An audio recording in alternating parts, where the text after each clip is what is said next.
드와이트 L. 칼슨의 분노와 상처 극복하기. 1. 분노에 대한 오해. 여기에서 뛰어내릴까?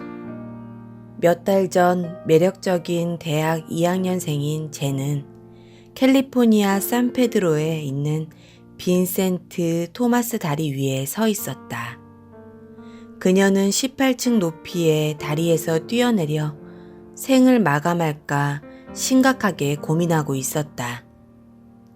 그녀는 그 일이 있기 몇 주 전에도 다량의 약물 복용으로 자살을 시도한 적이 있었다. 그녀는 지금 정신과 치료를 위해 내 앞에 앉아 있다. 쟤는 지난 목요일 오후에 일어났던 사건부터 털어놓기 시작했다. 기분이 우울하고 심란했던 그녀는 정처 없이 학교 캠퍼스와 가까운 쇼핑몰을 멍하니 돌아다녔다.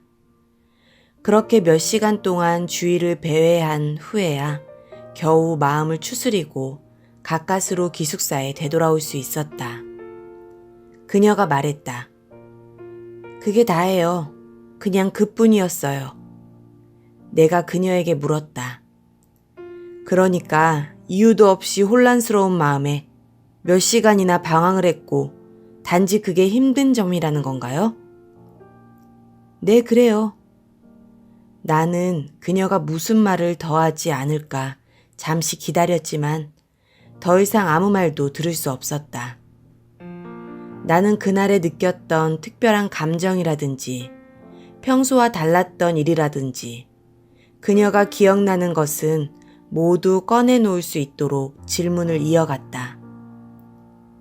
그러나 그녀는 여전히 아무것도 떠올리지 못했고 그 전날에 대해서도 물었지만 마찬가지였다. 벌써 상담이 20분째 지나가고 있었지만 아무 실마리를 찾지 못하고 있었다. 결국 내가 그녀에게 다시 물었다. 그렇다면 평소 목요일 오후 2시 30분쯤에는 무슨 일을 하고 있었나요? 그녀는 화학 수업을 들으러 갔을 거라고 말했다.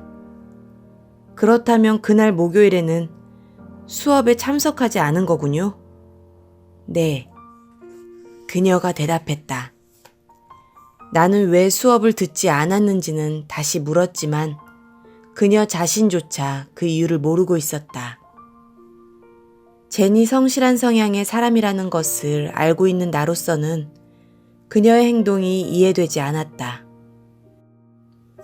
그래서 나는 좀 더 자세한 질문을 하기 시작했고 결국 그녀가 수업에 빠진 이유를 들을 수 있었다. 그녀는 그 전 화학 실험 시간에 강사의 설명을 잘 이해하지 못하는 친구를 돕기 위해 귓속말로 실험 과정을 설명해 주고 있었다. 그런데 그때 갑자기 강사가 그녀의 팔을 강하게 채면서 젠, 수업 시간에 조용히 해! 라고 소리쳤다. 재빨리 입을 다문 젠은 그 수업 시간 동안 한마디의 말도 할 수 없었다. 나는 강사의 질책을 듣고 난 후 감정이 어떠했는지 물었다. 그녀는 아무 감정도 느끼지 못했다고 말했다. 그러나 수업에 들어가지 않는 이유가 분명 이것과 관련되어 있을 거라고 지적하자 비로소 그 당시 강사와 친구에게 약간의 짜증이 발생했을 가능성을 처음으로 시인했다. 젠의 가장 기본적인 문제 중 하나는 그녀의 의식 밑바닥에 잠재된 분노로 말미암아 사소한 것에도 쉽게 기분이 상하는 매우 민감한 감정의 소유자라는 것이다. 또한 신앙을 가지면서부터 분노는 하나님 앞에 죄를 짓는 것이라고 생각하고 있었다. 그런 이유로보다 적극적으로 자신에게 발생하는 분노나 화를 억누르려고 노력했다. 그 결과 분노의 강력한 에너지는 결국 그녀를 억압하여 화를 내거나 분노할 수 없는 무기력하고 무의미한 존재로 만들어버렸다. 그녀가 다리 위에서 뛰어내리려고 시도하던 그 순간에도 별다른 감흥이 없었다고 말할 정도였다. 그녀는 다른 사람들이 자신을 모욕할 때도 그다지 분노나 화가 나지 않았지만 기쁜 일이 생겨도 그 기쁨조차 느끼지 못하는 불감증의 상태가 되어 있었다. 제네살에는 많은 사람들이 흔히 가지고 있는 분노에 관한 첫 번째 오해를 보여주고 있다. 보지 않고 느끼지 않고 분노로 여기지 않으면 문제 자체가 없는 거지. 태국의 선교사인 조셉 쿡은 그에 져서 무료로 드립니다에서 분노에 대한 오해에 대하여 이렇게 말하고 있다. 분노를 일시적으로 억누르는 것은 결코 유익하지 못하다. 이것은 마치 뜨거운 수증기가 흐르는 보일러 통로를 잠시 막는 행위와도 같다. 뜨거운 수증기의 통로를 막으면 갈 곳을 잃은 수증기는 당연히 흘러야 할 다른 통로를 찾을 것이다. 이처럼 분노도 발산이 억압된다 하더라도 결국 당신의 표정에 당연히 드러날 것이다. 게다가 감정을 억압하여 분노에 사로잡히게 되면 그 분노의 감정은 훨씬 더 다루기 어려운 형태로 변형되어 나타날 것이다. 아마도 우울함과 체념, 자기연민이나 타인에 대한 맹렬한 비난 또는 극단적인 혐오로 나타날지도 모른다. 사소한 불쾌감 같은 가벼운 형태로 표출되던 이러한 부정적인 감정은 처음에는 심각성이 인지되지 않지만 실제 내면에서는 위험한 압력이 점차 가중되면서 마치 안전장치가 망가진 폭발물처럼 언젠가는 걷잡을 수 없는 폭발로 이어지게 된다. 이러한 폭발이 누군가에게 심한 손상을 입히게 되는 것은 필연적인 결과이다. 나는 긴 시간 내 삶을 걸고 스스로 감정을 조절하기 위해 무던히도 노력해왔다. 분노의 감정이 일어날 때마다 고귀하고 거룩한 그리스도의 정신을 생각하며 경건하게 감정을 관리할 수 있게 되기를 기대했다. 그러나 결과적으로 나는 나뿐만 아니라 심지어 아내를 비롯한 다른 많은 사람들조차도 바보로 만드는 꼴이 되고 말았다. 이런 행위와 시도 자체가 결국은 자기 기만이었던 것이다. 겉으로는 경건하고 절제력이 뛰어난 존재처럼 비춰졌지만 내면에는 아무것도 얻은 것이 없었다. 나의 양심의 한계를 넘어선 더 깊은 영역에서는 수많은 감정의 덩어리들이 얽힌 채 억압되어 있었다. 나는 다양한 종류의 거룩하지 못한 태도와 반응이 마구 드러날 때를 제외하고는 그러한 창백한 감정들이 내 속에 존재하는지도 모르고 있었다. 그러나 그 감정들은 내 속에 엄연히 존재했다. 억압되어 있던 나의 감정들은 흘러갈 수 있는 통로를 찾아 발산되었고 결국 내 얼굴에 그대로 드러나고 있었다. 오랫동안 억압되었던 분노는 결국 외부로 발산될 수밖에 없었다. 사실 내 자신의 감정과 분노를 진솔하고 건강하게 표현하는 새로운 방법을 찾아내고 정리하기 전까지 또한 그것을 익히기 위하여 알아야 하는 것들이 무엇인지 깨닫기 전까지 나는 새로운 삶을 찾을 수도 세울 수도 없었고 어떠한 치료도 받을 수 없었다.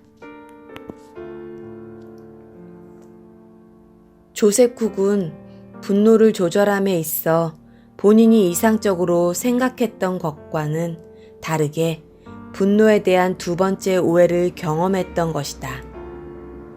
상처와 분노를 외면하면 자연스럽게 사라질 테고 그로 인해 문제도 생기지 않을 거야.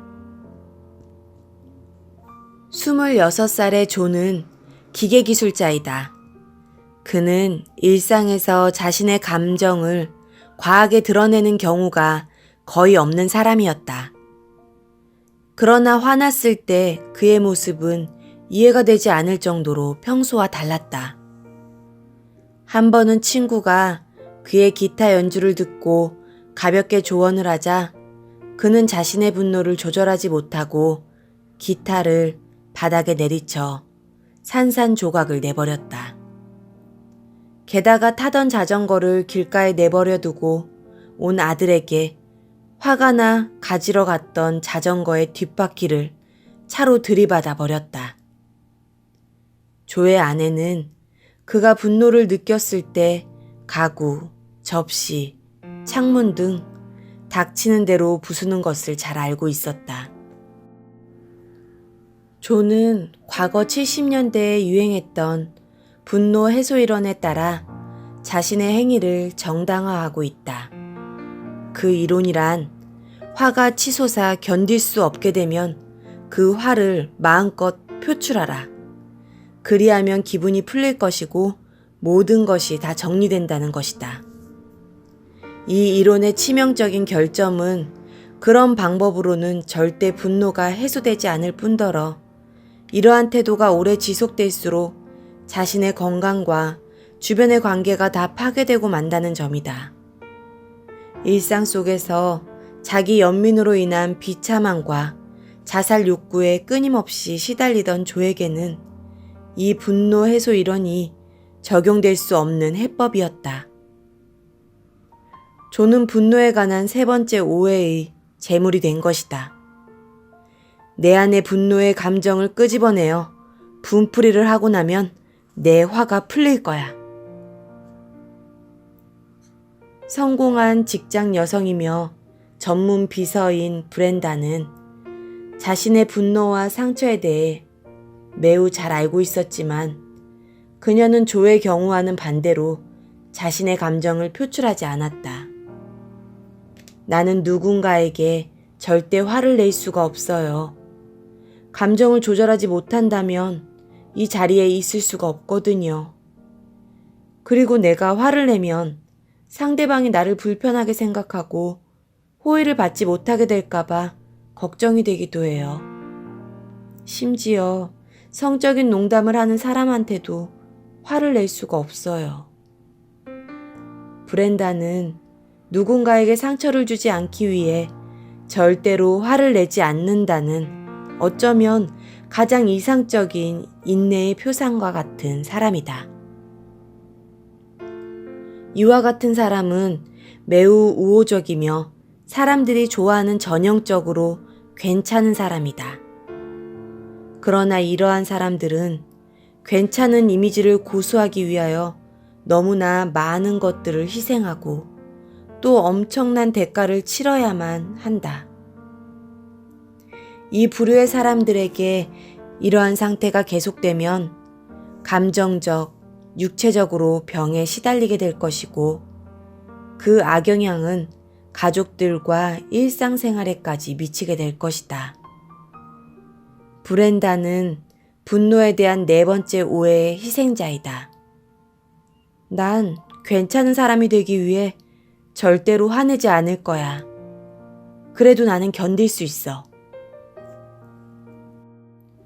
42세의 은행원인 마리는 어지러움과 복통을 호소하며 나에게 상담을 요청했다.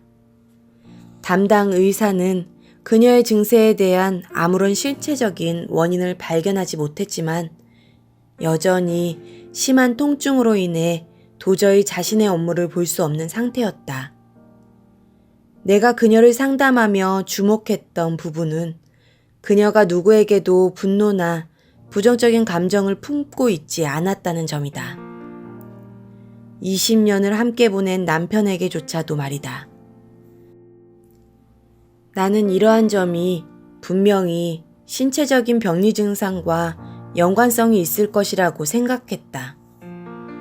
처음엔 그녀도 자신의 내면에 쌓여있는 상처와 분노가 신체적인 증상에 영향을 주고 있다는 것을 인정하지 않았지만 꾸준한 심리치료를 통해 비로소 오래전부터 상처와 분노가 그녀의 몸과 마음을 괴롭히고 있다는 것을 알아낼 수 있었다. 크리스천인 그녀는 신앙을 가지면서 의식적으로 자기만의 절대적인 가치 체계를 형성해 놓았다. 그것은 신앙적인 존재가 부정적인 감정을 가져서는 안 되며 문제를 긍정적인 방식으로 해결해야만 한다는 것이었다. 이러한 기준은 그녀로 하여금 자신의 문제를 인정하고 받아들이는 데 큰 걸림돌이 되고 있었다. 그녀는 자신이 갖고 있는 내면의 상처를 인정하고 남편에게 솔직하게 털어놓으면 비크리스천인 남편이 자신을 비난하고 실망감에 떠나버릴 거라고 생각했다. 심지어 남편이 충격을 받아 심장마비로 죽을 수도 있다는 비정상적인 두려움에 휩싸여 있었다. 나는 그녀를 치료하는 과정에서 조심스럽게 이 책의 원리를 적용하여 그녀의 두려움을 해소하려고 노력했다.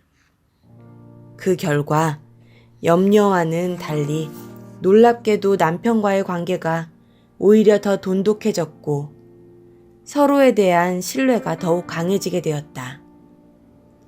새로운 토대 위에 정립된 그들의 사랑은 훨씬 더 견고해졌고 그녀의 육체적인 증상 역시 자연스럽게 해결되었다. 마리는 분노에 관한 5번째 오해를 잘 나타내고 있다. 내가 받은 상처와 분노를 상대방에게 솔직하게 표현하면 우리 관계는 고통받게 되겠지. 이처럼 가족, 부부를 포함한 대인관계에 있어서 일어나는 모든 심리적인 문제의 50%는 분노에 대한 잘못된 이해와 오해로 인한 관리로 말미암아 발생하고 있다. 게다가 고혈압, 심장마비, 심지어는 암에 이르기까지 많은 육체적인 질병들이 분노를 제대로 다스리고 관리하지 못한 사람들에게 빈번하게 나타나고 있다는 것이 여러 임상 실험을 통해 증명되었다. 더욱 충격적인 것은 분노의 문제를 잠재적으로 가진 수많은 사람들이 실제로는 이 사실을 전혀 모르고 있다는 점이다. 그들 중에 소수만이 오래된 상처와 분노를 치료받으면서 이 문제의 엄중한 결과에 대하여 조금이나마 깨닫게 되겠지만 대다수의 사람들은 그들의 삶에서 분노가 어떻게 얼마나 심각하게 작용하는지는 전혀 알지 못하고 있다. 지금 이 책을 읽고 있는 당신은 위의 사례들을 보면서 저 사람들과 나는 달라. 나는 저런 상처나 분노가 없지. 참 다행이군.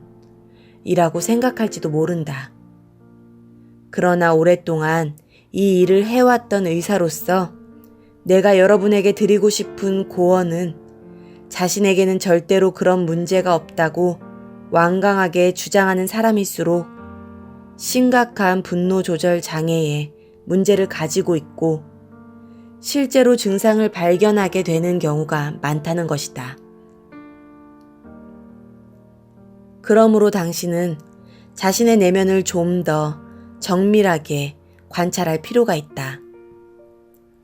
자가 진단을 위해 이런 사람들에게 공통적으로 나타나는 태도와 병리적인 현상을 예로 든다면 습관적인 지각, 침울함, 짜증, 혹은 마음을 졸이는 행위와 같은 것들을 들을 수 있다.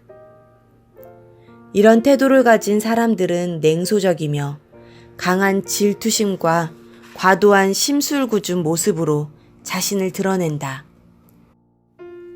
또한 다른 사람에게 상처를 주는 유머에 집착하고 자신을 정당화하기 위하여 타인에 대한 험담을 늘어놓거나 은밀하고 사적인 부정을 즐기는 경향을 보인다. 신랄한 비난과 비꼬는 말투로 무장하고 순교자 증후군을 보이기도 하는 이런 사람들에게 혹시 화나는 일이 있어? 라고 묻는다면 이들은 순진하게 웃으며 왜 그렇게 생각해? 그런 일은 결코 없지. 나는 절대로 화내는 사람이 아니야. 라고 대답할 것이다. 이러한 태도를 가진 사람들의 가장 심각한 문제는 자신의 내면에 앙금처럼 가라앉아 있는 분노의 문제와 그 증후군들을 제대로 파악하려고 하지 않는다는 것이다. 대부분의 사람들이 그렇듯이 이들 또한 분노의 문제를 별다르게 생각하지 않는다. 게다가 그 주위의 사람들도 분노에 찬 사람들이 지나가는 개를 발로 차거나 자신의 아이들에게 소리 지르는 것을 보이더라도 보이는 그 정도로만 치부하고 무시할 뿐 그들의 분노를 인정하거나 이해하려고 하지 않는다. 지금도 많은 사람들이 겉으로 드러내지는 않지만 자신의 분노를 내면에 억압함으로써 심각한 고통에 시달리고 있다.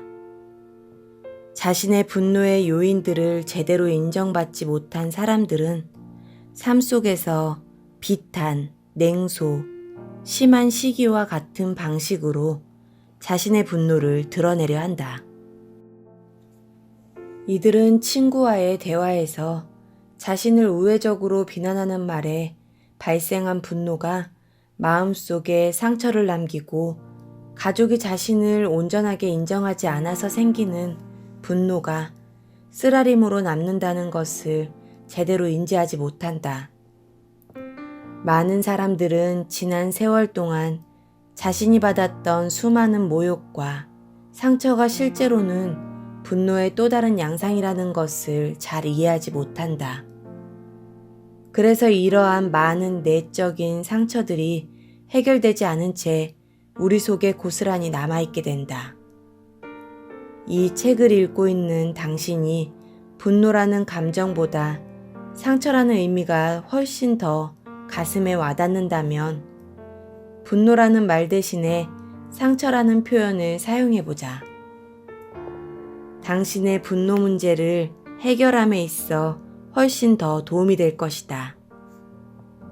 분노에 관한 이러한 수많은 오해들을 야기하는 근본적인 뿌리는 우리들의 감정에 대한 강한 불신과 부정에 있다. 분노와 상처를 부정하는 실수는 다음과 같은 비유를 통해 증명할 수 있다.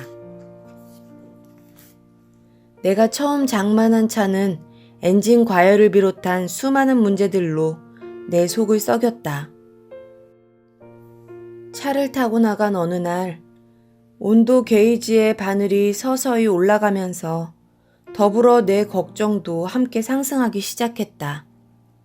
목적지에 빨리 도착하거나 가장 가까운 주유소를 찾아야만 한다는 생각에 조바심이나 손바닥은 어느새 땀으로 축축하게 젖어 있었다. 내가 당장 할 수 있는 일이 없다는 것이 너무나도 절망적이었다. 뜨겁게 치솟은 게이지를 손바닥으로 가리거나 계기판을 아예 검은 페인트로 칠해버리고 싶었다. 하지만 내 눈에 보이지 않는다고 해서 상황이 사라진 게 아니라는 사실을 너무 잘 알고 있었다. 단순히 심리적인 불안함에서 벗어나고 싶은 마음이었다. 그러나 그 불안함을 해소하기 위하여 그런 바보 같은 행동을 취했더라면 차는 과열되어 수증기를 내며 퍼졌을 것이고 엔진은 망가져 돌이킬 수 없는 심각한 상태가 되고 말았을 것이다. 엔진의 온도를 나타내는 게이지를 보기 싫다고 해서 계기판을 검은 페인트로 칠했다면 사람들은 미쳤다고 손가락질 하겠지만 엄밀히 따지면 분노를 대하는 사람들의 태도가 이와 크게 다를 바가 없다는 것이 나의 견해이다. 분노에 대한 사람들의 비상식적인 태도는 더 이상 피해할 수 없을 정도로 엔진이 과열되어 폭발 일보 직전인 상태로 가고 있다. 그런데도 사람들은 분노에 대한 문제의 심각성과 그 중대함을 부정하며 인정하지 않고 있다. 결국 사람들이 자신의 분노 문제의 심각성을 인지하게 되었을 때는 이미 자신과 자신을 둘러싼 모든 사람들에게 헤아릴 수 없는 해를 입힌 후가 되고 만다. 우리도 분노와 상처를 경고하는 온도 게이지가 필요하다. 우리는 우리의 온도 게이지 위에 절대로 검은 칠을 해서는 안 된다. 우리의 감정이 곧 우리의 분노에 대한 온도 게이지가 될 것이며 그 사실을 절대로 부인해서는 안 된다. 분노를 포함한 우리의 감정들은 하나님께서 주신 선물과도 같다. 이 선물을 정확하게 파악하고 알맞게 다스린다면 감정은 우리 자신을 도와 건강하고 안전한 삶을 살 수 있도록 도와줄 것이다. 2. 위장된 분노. 사람들이 자신의 분노를 의식하지 못했을 때 그 분노는 다양한 모습으로 위장되어 숨기 시작한다. 마크의 상황을 예로 살펴보자. 마크는 교회의 평신도 리더로서 매주 주일마다 언제나 밝은 미소로 성도들을 반갑게 맞이한다. 그는 자신의 도움을 필요로 하는 성도들에게 매우 적극적으로 선행을 베풀었으며 사람들에게 성경을 가르치기도 하는 모범적인 영적 리더의 모습을 하고 있었다. 성도들은 사람들의 말에 귀 기울일 줄 아는 마크의 태도에 감동하며 얼마나 친절하고 이해심이 많은 사람인가를 항상 칭찬하곤 했다. 그러나 그의 감춰진 모습을 아는 사람은 가족밖에 없었다. 그가 가족에게 보이는 말투와 태도는 정반대로 매우 거칠고 공격적이었다. 오늘 아침에도 교회에 가기 위해 가족들이 차에 탔을 때 그가 조성했던 공포스러운 긴장감은 상상을 초월할 정도였다. 그 이유는 아이들이 출발할 시간까지 준비가 제대로 되어 있지 않아서였다. 그는 곧바로 아내에게 다가가 "이게 다 내 책임이야. 알겠어?" 라고 강하게 그녀를 몰아세웠다. 그러나 교회 주차장에 도착했을 때 그는 완전히 다른 사람이 되어 있었다. 그는 다시 온화한 얼굴을 하고 나서 언제나 가장 모범적인 모습으로 탈바꿈에 있었다. 이러한 행동을 우리는 독선적인 위장이라고 부른다.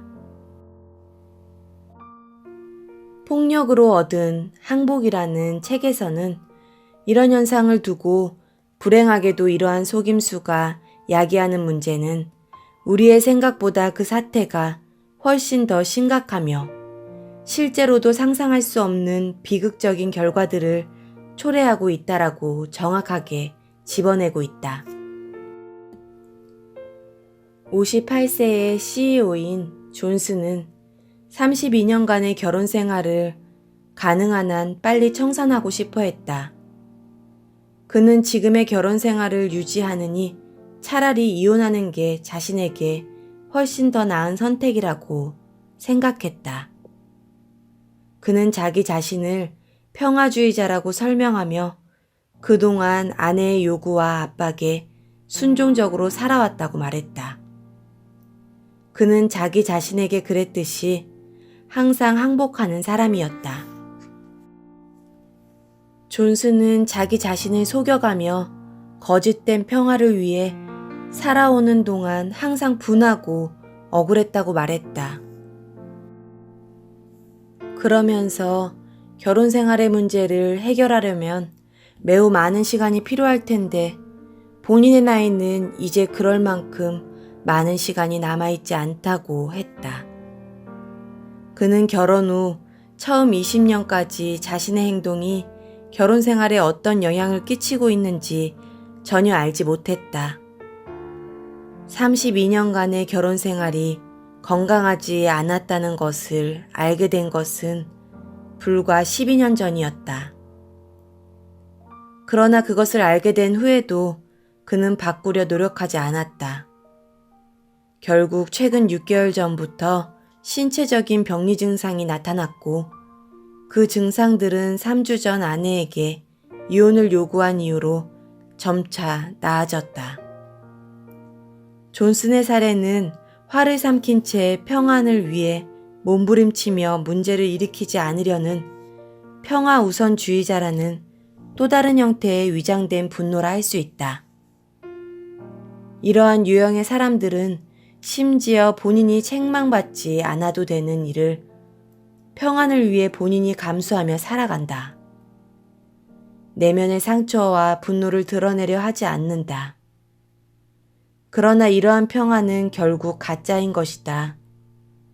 존슨도 자신의 화를 삭히려고 정신적인 스트레스를 혼자 불평하는 게 다였다.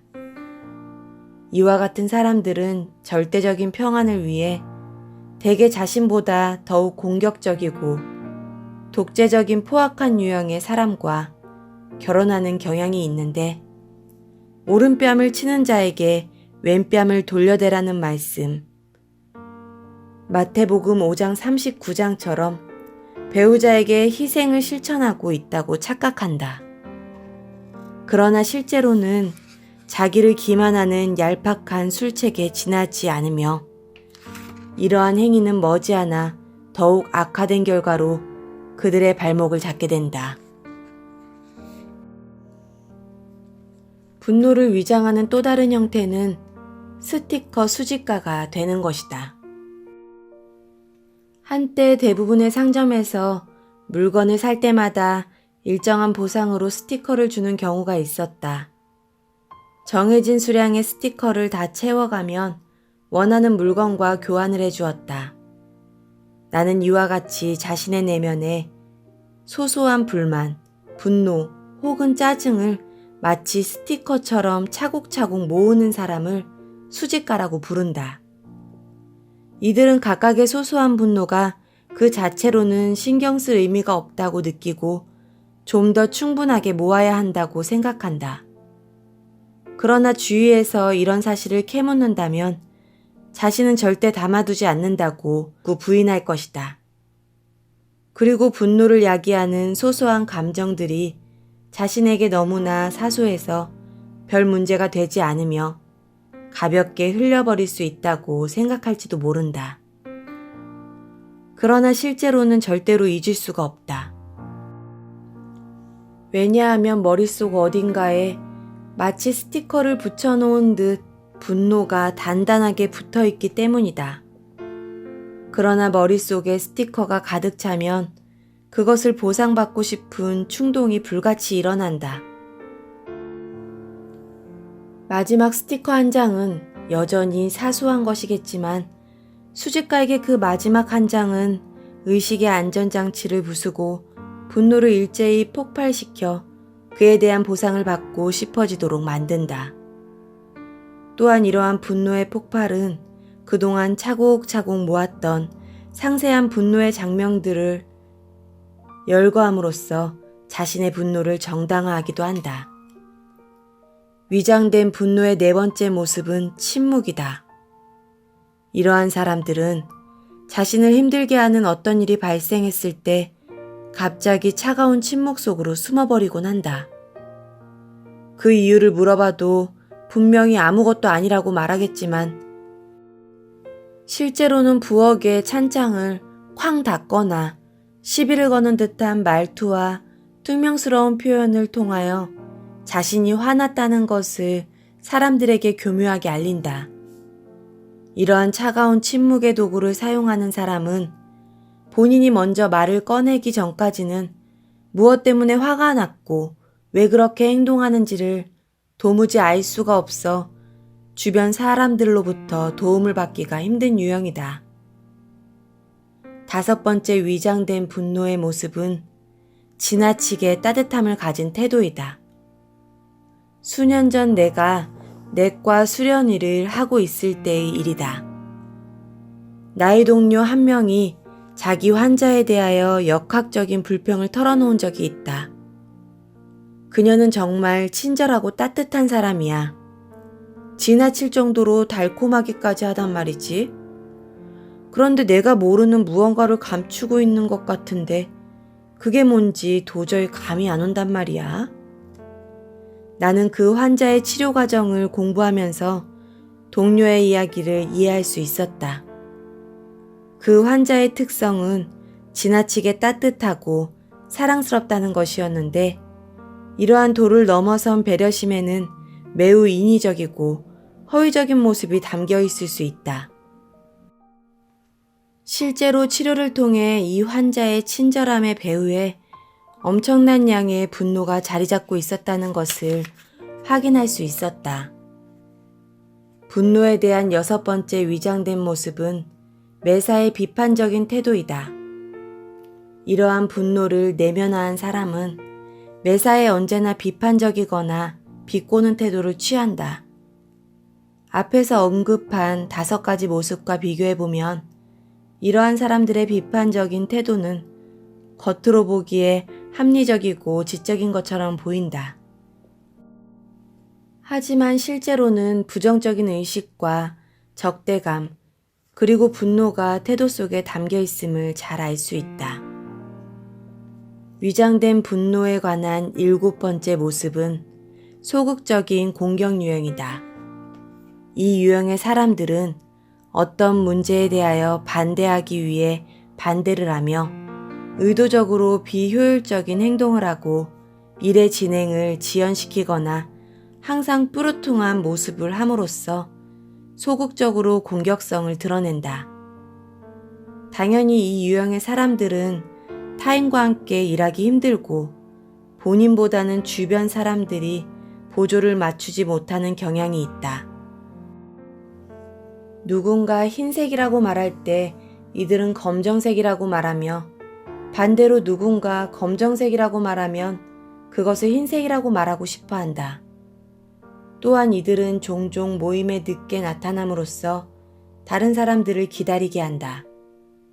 비록 이들의 일상이 즐거운 모습이라 하더라도 이들의 내면에는 언제나 다른 사람들의 계획을 방해하고 뒤엎을 방법을 강구한다. 이번 모임은 목요일 밤에 하는 게 어때? 라고 누군가 제안한다면 이 유형의 사람들은 미안한데 그 시간은 안 될 것 같아. 금요일 밤이 어때? 라고 대답할 것이다. 이런 유형의 사람들과 계속해서 유대감을 갖는 것은 매우 힘든 일이며 모두를 끝없이 지치게 하는 결과를 가져온다. 지금까지 7가지의 주된 위장된 분노의 모습을 살펴보았다. 분노에 대한 모든 위장된 모습을 다 밝히는 것은 당연히 불가능하다. 위장된 분노의 모습은 분노를 감추려고 하는 사람만큼이나 매우 다양하게 존재할 것이다. 분노를 위장하는 것은 우리가 우리 자신을 위해 고안해낸 감정적인 속임수이며 그것에 매인 모든 사람들은 셀 수 없이 많은 속임수에 자신을 정당화시키며 살아간다. 드와이트 L. 칼슨의 분노와 상처 극복하기 1장 분노에 대한 오해 2장 위장된 분노